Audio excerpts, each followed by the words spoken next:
खरं म्हणजे त्यांनी उद्धव ठाकरे साहेबांचं फोटो लावून रोज पूजा केली पाहिजे. कोकणामध्ये विधानसभेची निवडणूक हरल्यावर माननीय उद्धव साहेबांनी त्यांना 2 वेळा विधान परिषदेवर पाठवलं. 2 वेळा. असं कुठल्या पक्षात होतं का? हा, त्यांना 2 लोकांना विधान परिषदेवर पाठवायला पक्षाचा विरोध होता. 2 लोकांना विधान परिषदेवर सातत्यानं पाठवायला आमच्या पक्षामध्ये विरोध होता. त्यातले एक रामदास कदम आणि दुसरा नीलम गोरे. नीलम गोरेंचं पक्षातलं योगदान काय हा कायम प्रश्न विचारला गेला. आणि रामदास कदम यांना इतके वर्ष संधी मिळालेली आहे, आमदार मंत्री, त्यांना वारंवार आपण विधान परिषदेवरती का पाठवता असा उद्धव ठाकरेंना पक्षातून प्रश्न विचारले गेले. तरीही उद्धव ठाकरे हे एक दयाबुद्धीचे ग्रस्त असल्यामुळे आपले ज्येष्ठ सहकारी आहेत, आम्ही उद्धवजींना की ठीक आहे, तर त्यांनी 2 वेळा त्यांना 12 वर्ष विधान परिषदेवरती पाठवलं. आता अशा माणसांना कृतज्ञ राहायला पाहिजे ठाकरे कुटुंबात. पण आता ह्यांना आता हे गरजी ओकतायत. पण मी तुम्हाला अत्यंत जबाबदारीनं सांगतो की हिंदुहृदय सम्राट बाळासाहेब ठाकरे यांची त्यांच्या मृत्यूनंतर जी विटंबना हे लोक करतायत, ही विटंबना आहे. त्याची जबर किंमत रामदास कदम यांच्यासारख्या लोकांना मोजावी लागेल, जबर किंमत मोजावी लागेल. आणि मी हे अत्यंत जबाबदारीनं सांगेन. मग ही किंमत कोणत्याही प्रकारची असेल, कायदेशीर असेल, भावनिक असेल, नियतीची असेल, पण ह्यांना जबर किंमत. बाळासाहेब ठाकरेंच्या संदर्भात तुम्ही अशा प्रकारची विधानं करताय, तुम्हाला लाजा वाटल्या पाहिजे. त्या संपूर्ण घटनाक्रम जे सांगतात, मी तिथे उपस्थित होतो. शेवटच्या 8 दिवस साहेबांचा जो क्रिटिकल काळ होता, मी तिथे उपस्थित होतो पूर्ण काळ. शेवटच्या क्षणापर्यंत माझ्यासारखा माणूस तिकडे उपस्थित होता. ते कुठे होते? कोणी नव्हते. आम्ही मोजके लोक तिकडे होतो. आम्हाला माहिती आहे ना काय अवस्था होती आमची, काय सगळ्यांची परिस्थिती. आणि तुम्ही त्याचा आता या प्रकारे फक्त उद्धव ठाकरे यांना बदनाम करण्यासाठी तुम्ही माननीय बाळासाहेब ठाकरे यांच्या मृत्यूची, त्यांच्या मृतदेहाची विटंबना करण्यापर्यंत तुमची मजलगिरी असेल, तर तुम्हाला याची जबर किंमत मोजावी लागेल. 12 वाजता आज शिवसेना भवनामध्ये अनिल परब यांची पत्रकार परिषद आहे. ते काय बोलतात ते ऐका. कायदेशीर म्हणजे तुम्ही अनिल परब यांची एक महत्वाची पत्रकार परिषद या संदर्भात आहे. सर्व प्रकारची किंमत त्यांना मोजावी लागेल. पद आणि पैसा यासाठी एखादी व्यक्ती किती खालच्या पातळीवर जाऊ शकते हे रामदास कदम यांनी दाखवलं. रामदास कदम हे नक्कीच पक्षामध्ये अनेक वर्ष त्यांनी काम केलं. पक्षाने त्यांना दिलंय भरपूर, खास करून उद्धव ठाकरे साहेबांनी दिलंय. उद्धव ठाकरे साहेबांनी दिलंय. विरोधी पक्षनेता पद असेल, मंत्रीपद असेल, नंतर हे त्यांना उद्धव साहेबांनी दिलेली पद आहेत बरीचशी. विधान परिषदेत त्यांच्या नेमणुका असतील, या माननीय उद्धव साहेबांनी दिलेली पद आहे.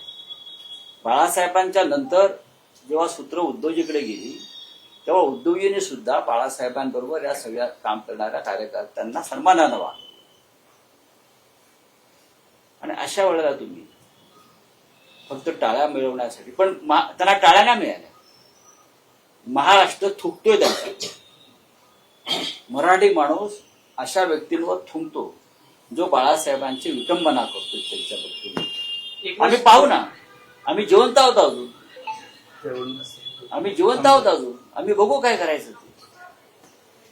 अशा प्रकारचं एक पहिलंच विधान यापूर्वी पण त्यांनी बघा, पद आणि पैसा यासाठी वेडा झालेला माणूस कोणत्याही प्रकारची विधानं करू शकतो. मी परत सांगतो, या आधी ते काय बोलले वगैरे काय मला माहित नाही, वारंवार तेच बोलत आहे. हे कुठे होते त्यावेळेला, कधी होते? ठाकरेंच्या सुखदुःखामध्ये हे सगळे लोक कुठेच नव्हते. सर त्यांचं असं म्हणणं आहे जयंत बाळासाहेब त्यांच्या म्हणणार काय मी म्हणता 12 वाजता अनिल परब पत्रकार परिषद घेत आहेत, ते तुम्ही ऐका. आणि माननीय उद्धव ठाकरे त्या विषयावर बोलले.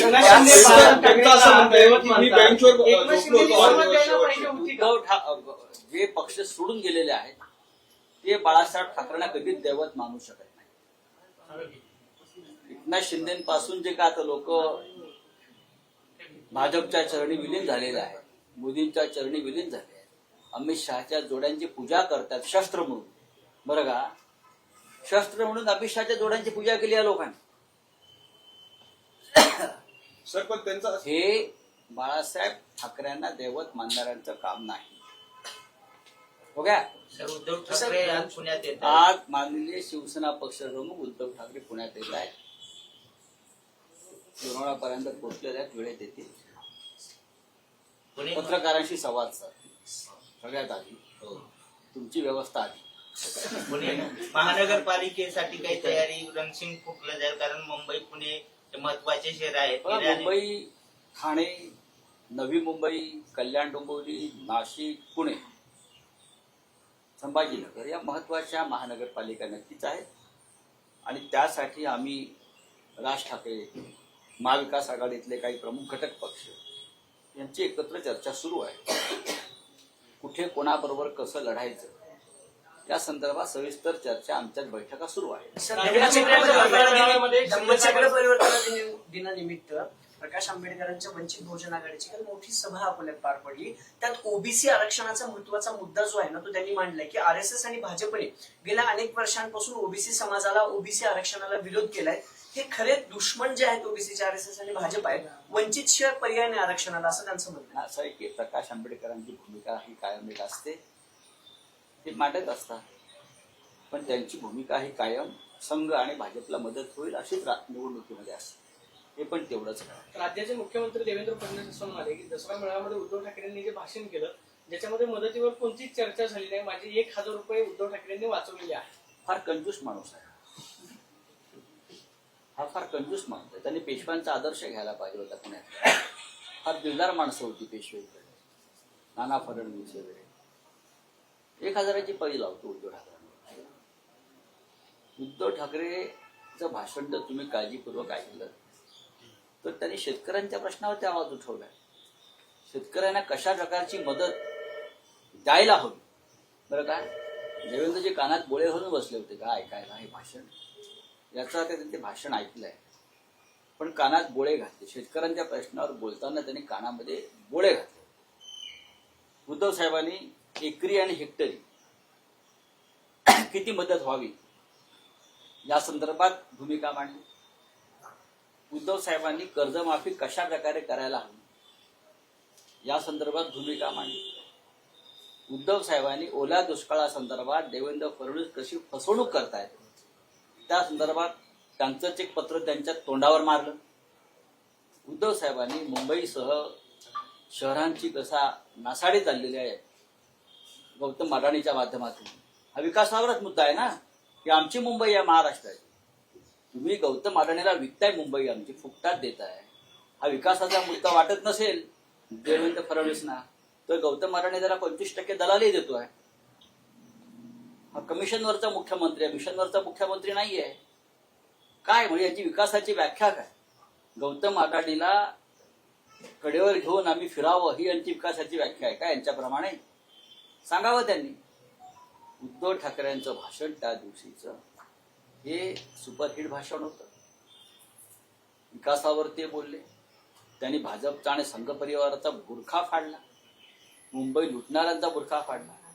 देवेंद्रजी सारख्या लोकांना हे असं आवडणार नाही ऐकायला. त्यांना सत्य ऐकण्याची सवय नाही. हे सगळे लाचार लोक आहेत. आदित्य ठाकरे तुमचं सरकार होतं, आदित्य ठाकरेंनी एक निर्णय घेतलेला होता मुंबईत नाईट लाईफ विषय म्हणजे 24 तास हॉटेल मग तो आता या सरकारने घेतला. त्यावेळेस तुमच्यावर टीका करण्यात आलेली होती. याच सरकार बोगस लोक आहेत हे आता बोगस लोक आहेत ना. मी जे म्हणतो हे डुप्लिकेट लोक आहेत, बोगस लोक आहेत, ते भंपक लोक आहेत. या भारतीय जनता पक्षाच्या लोकांवरती शहाण्या माणसाने विश्वास ठेवू नये. मुळात हा पक्षच नाही, ही राज्य आणि देश लुटणारी टोळी आहे. त्यांच्यावर काय विश्वास? चला काही तुम्ही दसरा मेळाव्याच्या भाषणामध्ये तुम्ही असं म्हणालात की हे शिवतीर्थ आपलं आहे आणि बाजूचंही शिवतीर्थ आपलं आमचंच आहे. आहे, भावनिक दृष्ट्या ते आमचंच आहे. नाही, आता निवडणूक कॉम्प्लिकेटेड होत चाललंय. उद्धव ठाकरे पण काय म्हणाले की 5 जुलैला एकत्र आलो होतो, मराठीवर कोणी आलं तर. पण महाराष्ट्र सैनिकांना आणि शिवसैनिकांना प्रश्न असा पडलाय की एकत्र येणार की नाही, तुम्ही त्याबद्दल स्पष्ट सांगा ना. राजकीय दृष्ट्या राजकीय दृष्ट्या हा प्रश्न तुम्हाला पडलाय, कोणत्याही शिवसैनिकांना किंवा मनसैनिकांना पडलेला नाही. दोन्ही सैनिकांना पूर्ण खात्री आहे की आम्ही एकत्र येतोय आणि महाराष्ट्रासाठी एकत्र येतोय, मराठी माणसासाठी एकत्र येतोय. कोणाला शंका, कोणाच्या मनात शंका नाही. राऊत साहेब, जरांगे जातीवाचक बोलतात, मराठा आरक्षणाचा मुद्दा लढा योग्य आहे त्याचं, पण ज्या पद्धतीने त्यांनी ते दसरा मेळाव्यात भाष्य केले एका जातीवरती, हे मान्य आहे का तुम्हाला संपादक म्हणून? याच्यावरती मुख्यमंत्र्यांनी जास्त भूमिका व्यक्त केली पाहिजे, कारण ते राज्याचे गृहमंत्री. राज्याच्या गृहमंत्र्यांनी या संदर्भात परखड भाष्य केलं पाहिजे.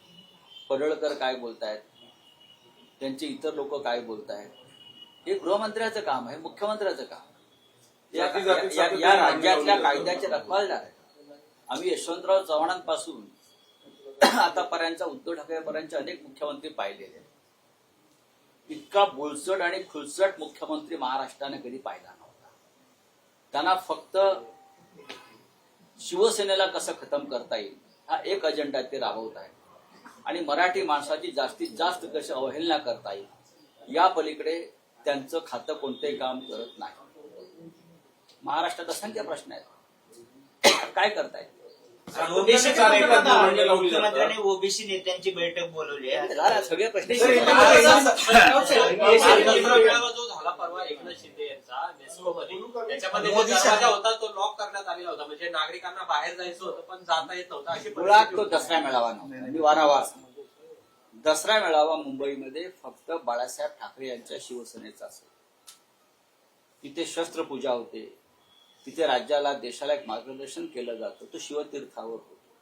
आता बाकी इतर लोक काय कुठे काय सभा विभाग घेत असतील, मेळावा काय नसतो. लोकांना बाहेर जायला लागले होते. एक दिवस लोक त्याही कोंडून ठेवणार आहेत, एकनाथ शिंदे आणि त्यांच्या लोकांना बाहेर जाऊ देणार नाहीत. आणि मग ते येतील असे, ते कुठला सिनेमा तो शहनशाह मध्ये. परत एकदा निवडणूक पार्श्वभूमीवर पंतप्रधान आणि गृहमंत्री राज्याच्या दौऱ्यावर आहेत या आठवड्यामध्ये. मुंबईमध्ये येत आहेत. नवीन मुंबई विमानतळ असेल, मेट्रो 3च्या कामाचं उद्घाटन करतात. तुम्ही मागणी केली होती की मराठवाड्यामध्ये येऊन एकदा पूरग्रस्त स्थितीची पाहणी करून आले का? आम्ही विकासावर बोलावं अशी अपेक्षा आहे ना मुख्यमंत्र्यांची, त्यांनी त्यांच्या प्रधानमंत्र्याला सांगावं.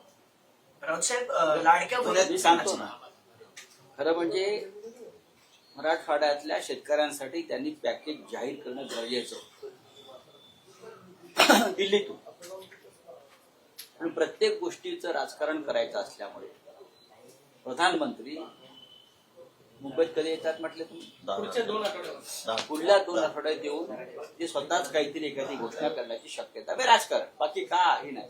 आज शेतकरी मरतोय त्याला काय नाही, 15 दिवसांनी मी येईन, 20 दिवसांनी मी येईन आणि त्यानंतर महिने दे दिया असं काहीतरी ती घोषणा करून ते राजकारण करतील. आणि खरं म्हणजे राज्याच्या मुख्यमंत्र्यांना पण जिथे बेशर्मीचा अंत होतो तिथे भाजपचं राजकारण सुरू होतं.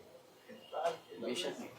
सर, बिहारच्या राजकारणाच्या पार्श्वभूमीवर 10,000 रुपये लाडक्या बहिणीला द्यायचा विचार केलाय. पण झाली बाकी आता नाही सर, मागच्या निवडणुकीत आठवत असेल की पंतप्रधानांनी बिहारच्या भाषणात 1 लाख किती दिवस 8,000 रुपये दिलं नाही, पण मराठवाड्याला मात्र दुजाभाव केला जातोय का? कारण एकही पॅकेज, एकही रुपयाचं मराठवाडा काय, मी महाराष्ट्राच्या बाबतीत, मुंबईच्या बाबतीत तर सांगतोय, मी पुण्याच्या बाबतीतही बोलेन. या पुण्याच्या मेट्रोच्या कामामध्ये भारतीय जनता पक्षाच्या लोकांनी 12,000 कोटी रुपये खाल्ले. हे माहिती आहे का तुम्हाला? मेट्रोची कामं कंत्राट कोणाला मिळाली आहेत? चेक करा. 12,000 कोटी रुपयाचा मलिदा भारतीय जनता पक्षाच्या आणि 2 शिंदे गटाचे लोक आहेत त्याच्या.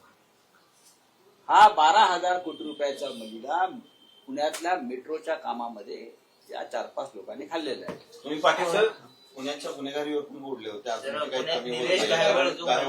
कमी होत नाही. बघा, पुण्यातलं जे प्रशासन आहे ते 3 टोळी प्रमुखांनी वाटून घेतले. पुण्याचं प्रशासन, गृहमंत्री एक टोळी चालवतात महाराष्ट्राचे, त्यांनी त्यांचा पोलीस कमिशनर नेमला, कळलं. त्यानंतर नगरविकास मंत्र्यांची एक टोळी आहे, त्या टोळीला त्यांचा पालिका आयुक्त नेमला. आणि तिसरी टोळी अजितदादा पवारची, त्या टोळीनं त्यांचा कलेक्टर आणि विभागीय आयुक्त. अशा तऱ्हेनं या टोळी प्रमुखांनी त्यांचे 3 इकडले मुख्य कलेक्टर्स नेमले, पैसे गोळा करणारे. अशा तऱ्हेनं या पुण्यामध्ये सगळे आबादी आबाद चालू आहे. हे 3 टोळी प्रमुख आहेत आणि ते पुणे चालवत आहेत. आणि त्यासाठी त्यांनी इथे सुभेदार नेमले. त्यांच्याकडनं तुम्ही काय अपेक्षा करा? या पुण्यातला पोलीस आयुक्त जो आहे याची संपूर्ण कारकीर्द आपण पाहिली असेल, त्याच्या कुटुंबाची कारकीर्द पाहिली असेल, नागपूर पासून त्यांची कारकीर्द पाहिली असेल, त्यांच्याकडनं कोणते भरीव काम झालेले नाही. ते भाजपचे कार्यकर्ते आहेत. त्यांचं कुटुंब हे अधिकृतपणे भाजपचे कार्यकर्ते आहेत. पुण्यात त्यांना कधीतरी ते प्रसिद्धीसाठी झेंडबिंड काढतात लोकांची. सध्याचा एक शो आहे, मुख्यमंत्र्यांचा जसा ताफा असतो त्या ताफ्याच्या पद्धतीने पोलीस आयुक्त म्हणजे रस्ते बंद केले जातात, पोलीस आयुक्त चार गाड्या घेऊन रस्ते बंद केले जातात 10-15 मिनिटं. पोलीस आयुक्त जात आहेत म्हणून आमच्या मुंबईचा पोलीस आयुक्त एकटाच फिरतो. हिंमत असते. आमच्या मुंबईचा पोलीस आयुक्त बरं का एकटा फिरतो एका गाडीत. मुंबई सारख्या शहरात अनेक ठिकाणी जर पोलिसच घाबरायला लागले, पोलीस आयुक्त पुण्यात गुंडांना घाबरायला लागले, तर त्यांनी वर्दीचा अपमान केला असं मी मानतो. वर्दी काढून फिरावं त्यांनी. जर तुम्ही म्हणताय त्याप्रमाणे हे पोलीस आयुक्तांचे कारते कशा करता फिरतात मला माहित नाही. आमच्या मुंबईचे पोलीस आयुक्त एकटे फिरतात. मी अनेकदा पाहिजे. एकटे उतरतात, एकटे फिरतात. देवेंद्र भारती याला म्हणतात पोलीस कमिशनर, पोलीस आयुक्त. सर उद्धव ठाकरे आज पुणे में आ रहे हैं, अपकमिंग इलेक्शंस या फिर ऐसी कोई बातें को ऐसे चुनाव होने वाले हैं, फिर क्या रणनीति है? आप क्या चाहते हैं, मैं क्या जवाब दूं? इसके लिए आपको हमें पुणे में 2-4 बड़े प्रोग्राम है. जर्नलिस्ट पत्रकार भवन में जाएंगे, वहां बात करेंगे. फिर हमारे पार्टी के प्रमुख पदाधिकारी है वसंत मोरे, उनके 2 कार्यक्रम है. फिर वहाँ एक सरहद संस्था है, वहाँ एक कार्यक्रम श्रीकांत ठाकरे म्यूजिक स्टूडियो का उद्घाटन. उद्धव ठाकरे जी का पुणे में आना अपने आप एक राजनीतिक हलचल करना जैसा है. जरूर पॉलिटिकल चर्चा होगी. महानगर पालिका के बारे में हम चर्चा करेंगे. मुंबई, ठाणे, पुणे, नासिक, नवी मुंबई ये बहुत महत्वपूर्ण महानगर पालिका है. और शिवसेना, महाराष्ट्र नवनिर्माण सेना, महाविकास आघाड़ी के हमारे कांग्रेस, राष्ट्रवादी कांग्रेस जैसे हमारे जो मित्र दल है उनके साथ भी चर्चा होगी और हम चुनाव में एक साथ जाएंगे सारा. पीएम मोदी और अमित शाह भी मुंबई आ रहे हैं, जैसे कि वो बहुत बार कह चुके हैं कि हमारा अगला लक्ष्य वो मुंबई महानगर पालिका है. आने से कुछ बड़ी घोषणा हो सकती है. बड़ी घोषणा है, जब चुनाव आते हैं तो बड़ी घोषणा करते हैं ये लोग. मुंबई लूटने का काम ये लोग कर रहे हैं. चुनाव को लूटकर हो गया पूरा काम. हाँ, अब मुंबई को लूटने का, मुंबई में इतनी पैसा है वो लूट रही है. जैसे ब्रिटिश लूट रहे थे वैसे ये लोग भी लूट रहे हैं. पोर्तुगीज ने लूटा, ब्रिटिशों ने लूटा. लोकशाही मराठी ऐका, पहा, जागरूक रहा.